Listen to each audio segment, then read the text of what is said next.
అది 1998. 2 రోజులుగా అనారోగ్యంతో బాధపడుతున్న 63 సంవత్సరాల మేరీ మిల్లర్ ఆ రోజు కోలుకుంది. తన కొడుకుతో కలిసి సంతోషంగా బ్రేక్ఫాస్ట్ కూడా చేసింది. బ్రేక్ఫాస్ట్ తర్వాత తనకు నచ్చిన టీవీ షో పెట్టుకుని సోఫాలో రిలాక్స్ అవుతుంది. ఈలోగా జానథన్ మిల్లర్ తన ఆఫీస్కి టైం అవడంతో ఫ్రెష్ అప్ అయి తిరిగి వచ్చాడు. సోఫాలో పడుకొని ఉన్న తన తల్లిని చూసి తను ఆఫీస్కి వెళ్తున్నానన్న విషయం చెప్పాలనుకున్నాడు. సోఫా దగ్గరికి వెళ్ళి తన తల్లిని లేపడానికి ట్రై చేశాడు. కానీ మేరీ మిల్లర్ నిద్ర లేవలేదు. దీంతో కంగారు పడ్డ జానథన్ మిల్లర్ డాక్టర్స్కి కాల్ చేశాడు. వెంటనే తన ఇంటికి డాక్టర్స్ చేరుకున్నాడు. కానీ మేరీని చెక్ చేసి మేరీ నిద్రలోనే చనిపోయింది అని డాక్టర్స్ చెప్పారు. మేరీ మిల్లర్ ఇంటికి కొంచెం దూరంలో 71 సంవత్సరాల విక్టోరియా మారా ఇల్లు కూడా ఉంది. తను ఆ రోజు సాయంత్రం సోఫాలో రిలాక్స్ అవుతూ ఎగ్జాక్ట్లీ మేరీ ఎలా చనిపోయిందో అలాగే నిద్రలోనే చనిపోయింది. ఇక మరుసటి రోజు తెల్లవారుజామున 10 గంటలు దాటింది. అయినా కూడా 58 ఏళ్ల ఆర్థర్ డెస్మండ్ అనే వ్యక్తి ఇంకా నిద్ర లేవలేదు. దీంతో కంగారు పడ్డ వాళ్ళ ఫ్యామిలీ మెంబర్స్ డాక్టర్స్కి కాల్ చేసి పిలిచారు. డాక్టర్స్ వచ్చి ఆర్థర్ని టెస్ట్ చేసి తను నిద్రలోనే చనిపోయాడని చెప్పారు. కేవలం 24 గంటల్లో 3 వ్యక్తులు ఒకే విధంగా చనిపోయారు. అది కూడా ఒకే ఊర్లో. ఇది యూకేలోని గ్రేటర్ మాంచెస్టర్కి చెందిన హైడ్ అనే గ్రామంలో జరిగింది. అయితే ఈ 3 చావులతో కథ అయిపోలేదు. ఆ వారం మొత్తం హైడ్ గ్రామంలో 9 మంది చనిపోయారు. అండ్ చనిపోయిన 9 మంది కూడా హైడ్ గ్రామంలోనే డాసన్ అనే ఒక చిన్న ప్రాంతంలో నివసిస్తున్న వాళ్ళు. 1998లో ఈ డాసన్ ప్రాంతం జనాభా కేవలం 900 మాత్రమే. అందుకే ఈ ప్రాంతం వాళ్ళంతా ఒక కమ్యూనిటీలో ఉండేవాళ్ళు. అలాగే ఒకరింట్లో ఏదైనా జరిగితే అది మిగతా వాళ్ళందరికీ చాలా సులువుగా తెలిసిపోయేది. అలాంటిది ఈ డాసన్ ప్రాంతంలో ఒకే వారంలో 9 మంది ఒకే రకంగా చనిపోయేసరికి ఈ కమ్యూనిటీ అంతా కంగారు పడింది. వాళ్ళ ప్రాంతానికి ఏదైనా అంటురోగం వ్యాపించి ఉండొచ్చు అని అనుకున్నారు. అందుకనే డాసన్ లో చాలా మంది ఇళ్ల నుంచి బయటికి రావడం మానేశారు. ఒక 2-3 వారాలు గడిచిన తర్వాత నెమ్మదిగా జనాలు బయటికి రావడం మొదలు పెట్టారు. 2-3 నెలలు గడిచాయి. చనిపోయిన వాళ్ళని జనాలు ఆల్మోస్ట్ మర్చిపోయారు. కానీ సరిగ్గా అప్పుడే మళ్ళీ ఆ ప్రాంతంలో మరో 6 చనిపోయారు. అది కూడా ఇంతకు ముందు చనిపోయిన 9 మంది లాగానే నిద్రలో చనిపోయారు. దీంతో డాసన్ కమిటీ ఒక్కసారిగా ఉలిక్కిపడింది. ఈ చావుల వెనకాల ఉన్న రీజన్స్ తెలుసుకోవడానికి ఒక కమిటీ ఏర్పాటు చేసుకుంది. ఈ కమిటీలో డాసన్ లోని కొంతమంది పెద్ద మనుషులతో పాటు డాసన్ లోని 2-3 డాక్టర్స్ కూడా ఉన్నారు. ఇక ఈ కమిటీలో ఒక్కొక్కరు ఒక్కొక్క విధంగా వాళ్ళ అభిప్రాయాలు మాట్లాడారు. కొంతమంది అయితే డాసన్ కమ్యూనిటీ మీద ఎవరైనా బ్లాక్ మ్యాజిక్ చేసి ఉండొచ్చు, అందుకే జనాలు సడన్ గా చనిపోతున్నారు అన్నారు. మరికొంతమంది డాసన్ కమ్యూనిటీకి ఏదైనా అంటురోగం వచ్చిండొచ్చు, అందుకే జనాలందరూ ఒకే విధంగా చనిపోతున్నారని వేరు అభిప్రాయాలు వ్యక్తం చేశారు. కానీ అక్కడ ఒక డాక్టర్ మాత్రం వీటన్నిటిని కొట్టేసి చనిపోయిన వాళ్ళందరిది సహజ మరణాలు మాత్రమే, ఎందుకంటే వాళ్ళందరూ చనిపోవడానికి ముందు ఏదో ఒక అనారోగ్యంతో బాధపడిన వాళ్ళే, అండ్ చనిపోయిన వాళ్ళందరూ కూడా వయసు పైపడ్డ వాళ్ళే కనుక అవి కేవలం సహజ మరణాలే, మనమే లేనిపోని మూఢనమ్మకాలతో భయాలతో ఈ విషయాన్ని పెద్దదిగా చేసి చూస్తున్నామని ఆ డాక్టర్ చెప్పాడు. ఈ మాటలు చెప్పింది డాక్టర్ హారోల్డ్ షిప్మెన్. ఈ పేరు గుర్తుపెట్టుకోండి, మనం ముందు ఇతని గురించి చాలా ఎక్కువగా మాట్లాడుకుంటాం. ఇక డాక్టర్ హారోల్డ్ చెప్పిన సమాధానంతో డాసన్ లోని ప్రజలంతా ఏకీభవించారు. కానీ ఒక్కరికి మాత్రం డాక్టర్ చెప్పిన సమాధానం నచ్చలేదు. ఆ ఒక్క అతని పేరు ఆలివర్ లేన్. ఇతను ఒక శవాల వ్యాన్ కి డ్రైవర్. ఇతన్ని యూకేలో ఫ్యూనరల్ వ్యాన్ డ్రైవర్ అంటారు. ఈ వ్యాన్స్ లో శవాలని ఇంటి నుండి శ్మశానం వరకు తీసుకెళ్తారు. అయితే ఈ వ్యాన్స్ కోసం యూకేలో కొన్ని ప్రైవేట్ సర్వీసెస్ ఉంటాయి. ఆ సర్వీస్ వాళ్ళకు కాల్ చేసి ఈ వ్యాన్స్ ని యూకేలో బుక్ చేసుకుంటారు. ఇక డ్రైవర్ ఆలివర్ లేన్ కి డాక్టర్ చెప్పింది నమ్మాలనిపించలేదు. ఎందుకో తెలుసుకోవాలంటే మనం ఒక 2 సంవత్సరాలు వెనక్కి వెళ్ళాలి. అంటే 1996 కి వెళ్ళాలి. 1996 లో Oliver Lane Frank Massey and Sons అనే ఒక ప్రైవేట్ ఫ్యూనరల్ సర్వీసెస్ లో వ్యాన్ డ్రైవర్ గా పనిచేస్తున్నాడు. అప్పటికి అతను వ్యాన్ డ్రైవర్ పనిలో చేరి 4 సంవత్సరాలు గడిచింది. ఈ 4 సంవత్సరాలలో తను ఎన్నో శవాలని శ్మశానానికి తరలించాడు. ఇతను పనిచేస్తున్న ఏజెన్సీకి హైడ్ గ్రామంలోని వేరే ప్రాంతాల నుండి కాల్స్ వచ్చేవి వ్యాన్స్ కోసం. అయితే ఇతర ప్రాంతాల నుండి వీళ్ళ సర్వీస్ ఏజెన్సీకి సుమారు సంవత్సరానికి 10 నుండి 12 కాల్స్ వచ్చేవి. కానీ అదే హైడ్ గ్రామంలోని డాసన్ ప్రాంతం నుంచి మాత్రం సుమారు సంవత్సరానికి 20 కాల్స్ వరకు వచ్చేవి శవాలను తరలించడానికి. మొదట 1-2 సంవత్సరాలలో ఆలివర్ కి అది మామూలుగానే అనిపించినా కూడా తర్వాత నెమ్మదిగా ఆలివర్ కి ఏదో అనుమానం మొదలైంది. అందుకే డాసన్ లో చావులు ఎక్కువగా అవుతున్నాయని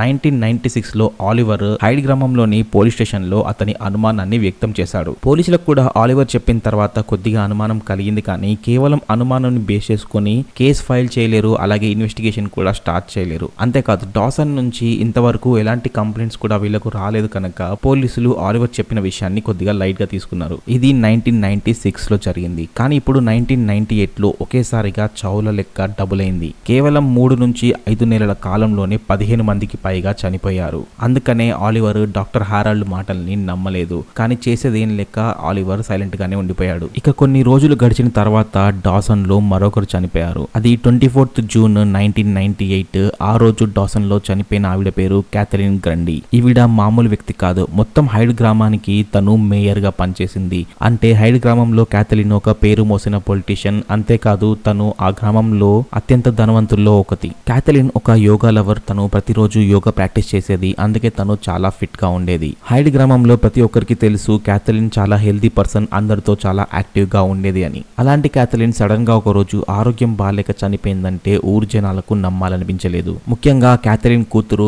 ఏంజిలాకి తన తల్లి చావు వెనకాల ఏదో ఒక రీజన్ ఉందని బలంగా అనుమానం ఉంది. అందుకే పోలీసులకు చెప్పి తన ఒక కంప్లైంట్ ఫైల్ చేసి తన తల్లి డెడ్ బాడీని పోస్ట్ మార్టం చేయాల్సిందిగా కోరింది. ఆ రోజుల్లో పోస్ట్ మార్టం రిపోర్ట్ రావడానికి ఎక్కువగా టైం పట్టేది. సో రిపోర్ట్ రావడానికి ముందే పోలీసులు ఇన్వెస్టిగేషన్ స్టార్ట్ చేశారు. ముందుగా పోలీసులు క్యాథరిన్ కి సంబంధించిన ప్రతి ఒక్క వస్తువుని క్షుణ్ణంగా చూడడం మొదలు పెట్టారు. వాళ్లకు క్యాథరిన్ రూమ్ లో ఒక డైరీ దొరికింది. ఆ డైరీలో క్యాథరిన్ కొద్ది రోజులుగా తనకు విపరీతమైన తలనొప్పి వస్తున్నట్టుగా రాసుకుంది. అంతేకాదు ఆ తలనొప్పి ఎంతమంది డాక్టర్స్ దగ్గరికి వెళ్ళినా కూడా తగ్గలేదు. కేవలం డాక్టర్ హారాల్డ్ ఇచ్చిన ఇంజెక్షన్ తో మాత్రమే తన తలనొప్పి తగ్గుతున్నట్టుగా డైరీలో రాసుకుంది. ఆ తర్వాత పోలీసులకు క్యాథరిన్ కి సంబంధించిన ఒక ఆస్తి పత్రం దొరికింది. ఆ ఆస్తి పత్రంలో డాక్టర్ హారాల్డ్ కి తన ఆస్తి నుండి 3,86,000 యూరోస్ విలువ గల ఆస్తిని రాసిచ్చినట్టు అందులో ఉంది. పోలీసుల అనుమానం నెమ్మదిగా హారాల్డ్ వైపు మళ్ళింది. ఇక క్యాథరిన్ ఇంట్లో కుక్ ని పోలీసులు ఇన్వెస్టిగేట్ చేశారు. ఆ కుక్ చెప్పిన మాటల ప్రకారం క్యాథరిన్ కి ఎక్కువగా తలనొప్పి వస్తుండేది. ఆ తలనొప్పిని తగ్గించడానికి డాక్టర్ హారాల్డ్ ఎక్కువగా ఇంటికి వచ్చేవాడు. డాక్టర్ వచ్చి వెళ్ళిన తర్వాత క్యాథరిన్ ఎక్కువసేపు నిద్రపోయేది.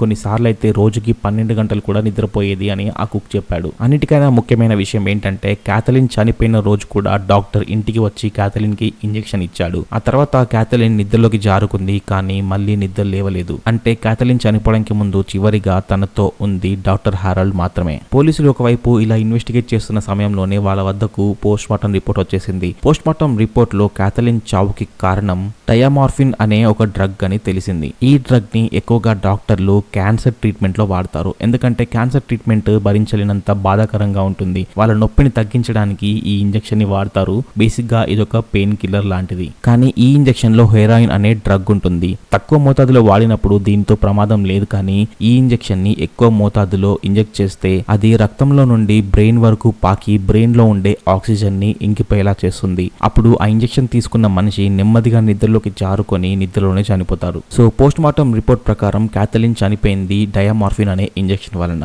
అలాగే ఈ ఇంజెక్షన్ ని క్యాథరిన్ కి ఇచ్చింది డాక్టర్ హారాల్డ్. సో వెంటనే పోలీసులు డాక్టర్ హారాల్డ్ ని అరెస్ట్ చేశారు. అలాగే ఇంతకు ముందు చనిపోయిన 15 మంది బాడీస్ ని కూడా బయటికి తీయించి వాళ్ళని కూడా పోస్ట్ మార్టం కి పంపించారు. పోస్ట్ మార్టం రిపోర్ట్ లో ఆ చనిపోయిన 15 మంది బాడీస్ లో కూడా డయామార్ఫిన్ ఉన్నట్టు తెలిసింది. అంటే డాక్టర్ హారాల్డ్ ఆ 15 మందిని కూడా చంపేశాడు. మేయర్ క్యాథరిన్ ని డాక్టర్ ఆస్తి కోసం చంపాడు అని అనుకుందాం, కానీ ఆ 15 మందిని డాక్టర్ ఎందుకు చంపాడో ఎవరికి తెలియదు. ఎందుకంటే ఆ 15 మంది నుంచి డాక్టర్ ఆస్తి కానీ డబ్బు కానీ తీసుకోలేదు. ఒక్క సంవత్సరంలోనే డాక్టర్ హారాల్డ్ క్యాథరిన్ తో కలిపి మొత్తం 16 మందిని చంపేశాడు. సో వీళ్ళని కాకుండా డాక్టర్ ఇంకా ఎంతమందిని చంపుంటాడు అని పోలీసులు ఇన్వెస్టిగేషన్ స్టార్ట్ చేశారు. అప్పుడు పోలీసులకు ఒక వ్యక్తి గుర్తొచ్చాడు. అతనే శవాల వ్యాన్ కి డ్రైవర్ అయిన ఆలివర్. 2 సంవత్సరాల క్రితం పోలీసులతో ఆలివర్ డాసన్ అనే ప్రాంతంలో ఎక్కువ మంది చనిపోతున్నారు అని పోలీసులకు తన అనుమానాన్ని చెప్పాడు. అప్పుడు పోలీసులు ఆలివర్ మాటల్ని పట్టించుకోలేదు. కానీ హైడ్ గ్రామంలోని మిగతా ప్రాంతాలతో పోలిస్తే డాసన్ లో ఎక్కువ మంది చనిపోతున్నారంటే దానికి కారణం డాక్టర్ అయి ఉండొచ్చు అనే అనుమానం పోలీసులకు కూడా కలిగింది. ఇక డాక్టర్ హారాల్డ్ హైడ్ గ్రామానికి వచ్చి అక్కడ తన హాస్పిటల్ పెట్టి 22 సంవత్సరాలైంది. సో గత 22 సంవత్సరాలుగా హైడ్ గ్రామంలోని డాసన్ లో చనిపోయిన వాళ్ళ లిస్ట్ అంతా పోలీసులు తీశారు. గత 22 సంవత్సరాలుగా డాసన్ లో 470 కంటే పైగా మనుషులు చనిపోయారు.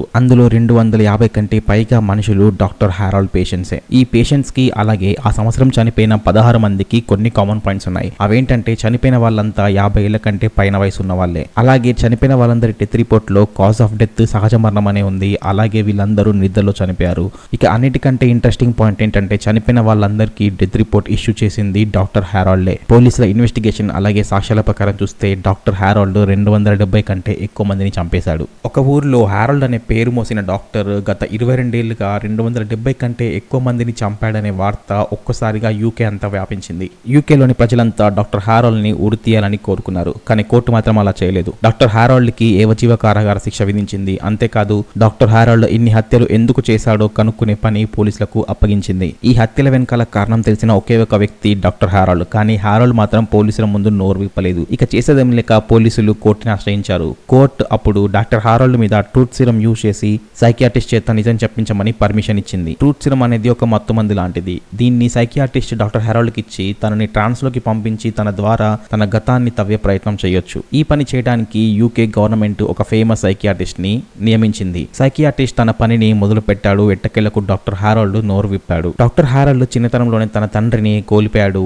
ఇక అప్పటి నుండి తన తల్లి తనకు అన్ని అయి పెంచింది. ఎంతో కష్టపడి డాక్టర్ హారోల్డ్ ని చదివించింది. హారోల్డ్ మరియు తన తల్లి ఎంతో పేదరికాన్ని అనుభవించారు. కనీసం వాళ్ళకు తినడానికి తిండి కూడా సరిగ్గా ఉండేది కాదు. ఇంత పేదరికంలో కూడా హారోల్డ్ తల్లి ఎప్పుడు హారోల్డ్ ని కష్టపెట్టేది కాదు. ఎంతో ప్రేమగా చూసుకునేది. అందుకే హారోల్డ్ కి తన తల్లి అంటే ప్రాణం. ఇక హారోల్డ్ కి సుమారు 14 ఏళ్ల వయసున్నప్పుడు తన తల్లి అనారోగ్యం పాలైంది. హారోల్డ్ తల్లి ఒక కెమికల్ ఫ్యాక్టరీలో పనిచేసేది. అక్కడ రసాయనాల వల్ల తన లంగ్స్ లోకి నెమ్మదిగా పాయిజన్ గ్యాస్ చేరుకుంది అండ్ అది క్యాన్సర్ లా మారింది. డాక్టర్లు హారోల్డ్ తల్లికి లంగ్ క్యాన్సర్ ఉందని చెప్పారు. అలాగే తను ఎక్కువ కాలం బ్రతకదని కూడా చెప్పారు. కానీ హారోల్డ్ తల్లి మాత్రం తన అనారోగ్యాన్ని కూడా పట్టించుకోకుండా అదే ఫ్యాక్టరీకి వెళ్లి మళ్ళీ పనిచేసి మరో 3 ఏళ్లు హారోల్డ్ ని కష్టపడి చదివించింది. ఇక హారోల్డ్ కి 17 ఏళ్ల వయసున్నప్పుడు తన తల్లి క్యాన్సర్ లాస్ట్ స్టేజ్ కి చేరుకుంది. తనకు ఊపిరి తీసుకోవడం కూడా చాలా కష్టమైంది. వెంటనే హారోల్డ్ తన తల్లిని హాస్పిటల్లో జాయిన్ చేశాడు. ఊపిరి తీసుకోవడం కష్టంగా ఉండడంతో కనీసం హారోల్డ్ తల్లి మాటలు కూడా మాట్లాడలేకపోయింది. ప్రతి 2-3 నిమిషాలకు హారోల్డ్ తల్లి విపరీతమైన దగ్గుతో రక్తాన్ని కక్కుకునేది. తన బాధని హారోల్డ్ చూడలేకపోయాడు. అప్పుడే డాక్టర్లు హారోల్డ్ కి ఒక సజెషన్ ఇచ్చాడు. అదే మెర్సీ కిల్లింగ్. ఈ ఇంజెక్షన్ ఇచ్చిన కొద్దిసేపటికి మనుషులు మత్తులోకి వెళ్ళిపోతారు. వాళ్ళకున్న జబ్బు నొప్పి అన్ని మర్చిపోతారు. కానీ నెమ్మదిగా ఒక 2 గంటల్లో వాళ్ళు నిద్రలోకి జారుకొని ఆ నిద్రలోనే చనిపోతారు.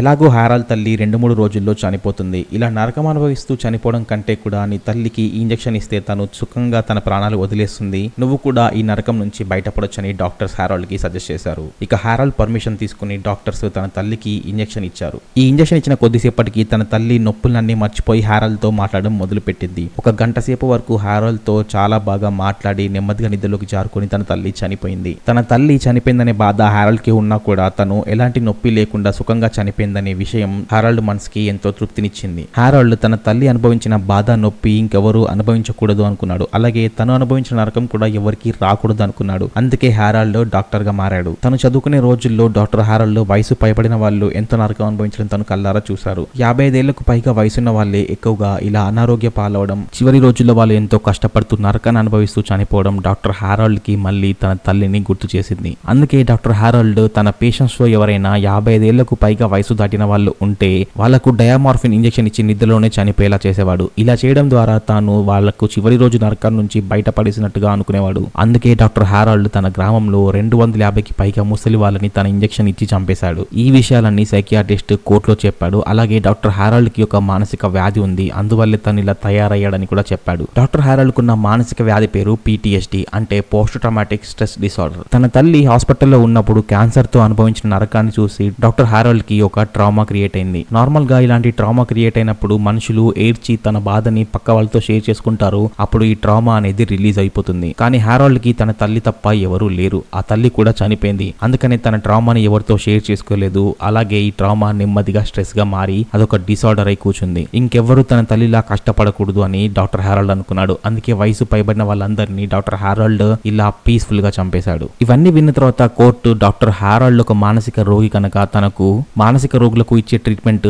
ఇవ్వాలని పోలీసులను కోరింది. అలాగే తన మానసిక స్థితి మెరుగయ్యేంత వరకు తనని ఒంటరిగా సెల్లో ఉంచాలని కోరింది. చాలా కాలం డాక్టర్ హారోల్డ్ తన శిక్షని అనుభవించాడు. కానీ జనవరి 13, 2004 డాక్టర్ హారోల్డ్ తన సెల్లోనే ఉరి వేసుకుని చనిపోయాడు. ఇందులో ఇంట్రెస్టింగ్ పాయింట్ ఏంటంటే జనవరి 14 డాక్టర్ హారోల్డ్ పుట్టినరోజు. సరిగ్గా తన పుట్టినరోజుకి ఒక్కరోజు ముందు డాక్టర్ హారోల్డ్ ఉరి వేసుకుని చనిపోయాడు. పోలీసుల ఇన్వెస్టిగేషన్ ప్రకారం తను కూడా వృద్ధాప్యానికి దగ్గర అవుతున్నాడు కనుక వృద్ధాప్యంలో నరకం అనిపించడం తనకు ఇష్టం లేదని తన 58వ ఏట అడుగు పెట్టడానికి ముందే డాక్టర్ హారోల్డ్ ఉరి వేసుకుని చనిపోయాడు. చివరిగా డాక్టర్ హారోల్డ్ చంపిన మనుషుల లిస్టు పేర్లలో ఆఖరిగా నమోదు చేసిన పేరు డాక్టర్ హారోల్డ్దే. డాక్టర్ హారోల్డ్ చావుతో 270కి పైగా మనుషులను చంపిన ప్రపంచంలోనే అతిపెద్ద సైకోటిక్ సీరియల్ కిల్లర్ కథ ముగిసిపోయింది. సో ఇది గైస్ చరిత్రలోనే ఎక్కువ మందిని చంపిన అతిపెద్ద psycho killer doctor Harold case study.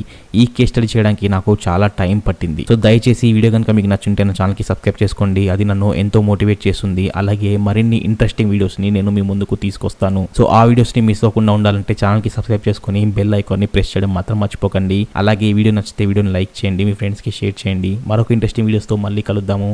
Until then take care, by.